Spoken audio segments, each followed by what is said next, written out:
Greetings. I'll probably regret sitting out here on an evening. It's a, it's a pleasant evening, really a bit humid, but I see the mosquitoes are starting to go after me. So if I swat around a bit, don't worry. Um, this week you start the first of another trilogy. Now, I'm not having you read all the trilogy or we wouldn't be able to experiment as much. But so you're going to, if it's a trilogy, it's not going to be over with. You have to read the two other books to find the attenuated happy ending. Um, and in many ways, this book resembles the book from last week, Feig. I think you'll find the language a little easier this time. Not as many neologisms by any means, other than things like spackle, which is the name of an alien race. But you'll find, Todd Hewitt is he's pretty much about the age 13, 14 of Titus, and he meets Violet, who is not Viola, who's very much like Violet in terms of what she knows. I'm not going to give away anything here, just to say that he will meet her, and he'll have to leave his home in Prentice, and that's the journey to Haven, which is considered the most technologically advanced of the cities created by if you want to call them pilgrims, you can. They did come from religious groups. Aaron is the head priest, who plays a very important role in here, so follow him. Yes, he is a fanatic. But, on the other hand, you have a few people coming for so-called religious simplicity or freedom to a new world from an old world that may or may not be Earth in particular.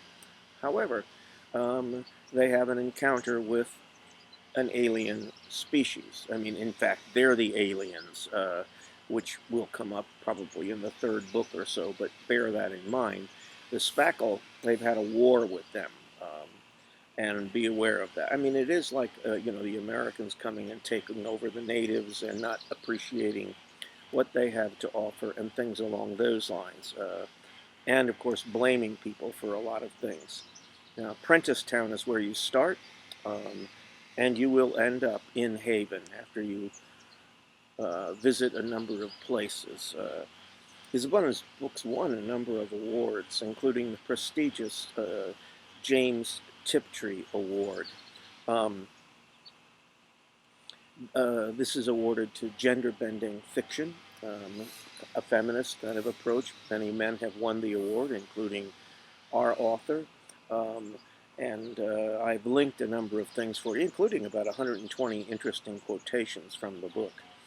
So look over that stuff. Look over the Tiptree Award, the comments there. I've had the pleasure of serving on the jury in 1999 when Susie Charnas won. Otherwise, what you have is really a coming-of-age story. Todd has to learn the difference between being a man and becoming a man, if you like. And as the novel progresses, you find out more and more about this knife that he gets when he's forced to leave Prentice Town, which is run by Major Prentice. And you don't really hear much about him in the beginning there, although, you're going to hear we are the one, and the circle is one, and we are the circle, and that will evolve in the next two novels as you go through. Wouldn't you know it, I'd get out here in my neighborhood, start doing something. I hope he keeps quiet in a minute. Now, it's another planet, and it is our only dystopian literature that takes place on another planet. And in this particular planet, as you learn, there are no women in Prentice Town. Now, the idea of why and why not is important and will evolve. What happened to the women will evolve as we go along. But Todd, the young boy who's going to be a man, and probably 14 years old because they have 13 months on this planet, whatever, is going to be the last boy to turn into a man at Prentice Town, and everybody's been waiting for this. And what you want to pay attention to, because it'll become clear as the novel progresses is what it is that initiates you into being a man, and that's just all in one, or everything can fall. You'll hear these kinds of things said, and this is part of what Prentice brings to bear. And now, if you want to think about it and be in your mind, the feed controls information. I mean, others can look for other things, but in the most part, they wouldn't think to look for other information. Of course, Violet does. Now, Viola in ours is that other information. Todd grows up with what he knows. Look carefully at Prentice Town and see how the mayor, excuse me, of Prentice Town controls people. Um, One of the things you're going to find out is that women are not affected by what they call a disease in the beginning. Uh, there are no women, of course, and that's part of the question in Prentice Town. What happened to the women? Because as you move along, you're going to find different places with different women, different rules about what women can do, including complete segregation of sexes. In Prentice Town, there are no women, and you want to ask why, what happened. Todd has to sort of grow, and Viola and their experiences will help him to grow. He is a lot like um, Titus in the sense that he's ignorant. He's binded in by his experience, and he doesn't know how, as you're going to find, to read and write because books are thrown out by the mayor. It's a way of control. And so pay attention to Ben and Cillian. They have been taking care of our young boy, quickly becoming a man, ever since the boy's death. And you're going to find out why he has to leave as he does. Um, because, of course, there's no secrets. You have to really learn to control your noise, as they call it, because not only do people hear other people's thoughts, there's chaos that's in the noise if it's not controlled, but so do animals. So you have Manchi, the dog that was given to him by his stepfather, if you will, Cillian. But of course, what the boy wants is no secret, given the title. He wants the hunting knife that Ben has, and Ben will give him this knife. And we want to see how the idea of the knife develops. Pay attention to, because both the titles, the Ask and the Answer and Monsters of Men, appear in the first book. And they'll talk about phases in the war that will come to involve the people from so-called Earth, wherever they're coming from, who are Viola's people, and she was on. You're going to find how she got there, and the development of the relationship, which is where the feminine kind of gender roles is very, very important here. Very much bigger than in any of the books we've read up to this point. And I'm thinking of the next two, Unwind and the island. The other side of the island is not anywhere near as what you find in this book. It's a very important theme, but so is growing up. And so are religious, the whole idea of religion. The settlers came, and a lot of the ideas grow from, or you can say are corrupted from, ideas depending on where these isolated packets are.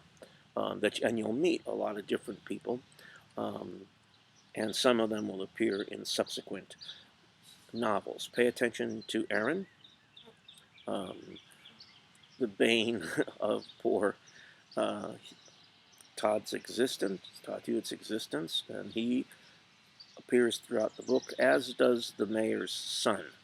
Pay attention to him as well, and to the whole idea of what courage means and what is a knife and things along those lines, and also how our experience can also constrain our perspective in ways that Titus's were as well. So you ask yourself here too about family and other things like that. The environmental issues are of importance, so especially as the trilogy continues. So you have lots of questions. Who are the Spackle? What happened to the women? Um, the blooming, if you will, relationship between Viola and Todd, and how that kind of involves a breakdown of the gender roles and restrictions or divisions with which he grew up. Um, Todd has to learn the truth, and that's part of what goes on. And I've already given you some areas to be looking for. And you'll find lots of things have changed and will be changing in the future. So you can follow Major Prentice. And as I said, and probably didn't finish my thought, this novel is about information, too, and the idea that women cannot be read, that they're silent, which poses enormous concerns for many people because they can hear the noise, but the men cannot hear what women are thinking. And we're told that in Haven, there's a cure for the noise. So you have to watch that. But the feed controls information, and so also can the mayor, because he has learned to control his noise. So he doesn't want anybody, basically, to have his power. Because, in fact, if he knows how to control the information, then he is the feed, if you will. And so that's part of what's going on. Is too much information? What role does information play? Things along those lines. Now, you don't have a lot of technology in here, but you're going to find there's questions about it here and there. But it does become an issue, and what you use it for, just like that knife. What do you use information for? And if you have everybody who's on the same level with hearing everybody else, including animals, then whoever controls that information really has a powerful grip on the community and on all people. And so think about that when you're looking at the way things run in Prentisstown and the way they run in other places.